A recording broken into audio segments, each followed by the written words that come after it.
Alam mo ba mga ka-high-tech na ang bilis nitong router na to ay umaabot sa 3,000 megabits per second? Ito ang TP-Link Archer AX55 na Wi-Fi 6 na may AX 3000 wireless speed. So bakit nga ba mabilis itong router na to mga ka-high-tech? Dahil ang kanyang 2.4 GHz signal na kahit malayo ka ay umaabot ng 572 megabits per second.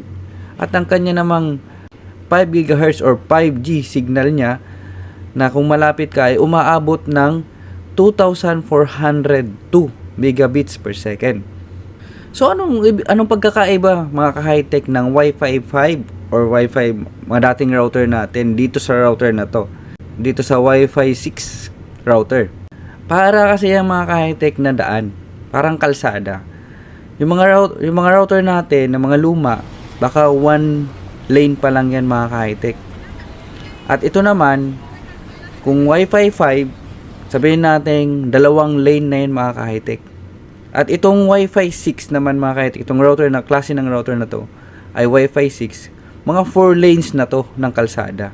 Ibig sabihin mga ka-high-tech, sa dami-dami ng dadaan na sasakyan sa kalsada na yan, parang internet lang din yan. Marami magkukonekta dito mga ka-high-tech. At sa bigat ng mga application na ginagamit natin mga ka-high-tech, nangangailangan ng internet, so mabigat na yung papasok o dadaan dito sa router na to mga ka-high-tech.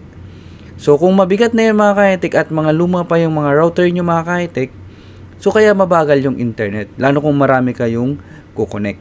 Kaya kung gusto nyo bumilis yung internet nyo sa mga bahay nyo mga ka-high-tech, so pwede kayo mag-upgrade ng ganito. Baka ito yung makakatulong sa inyo para bumilis yung internet nyo sa mga bahay nyo.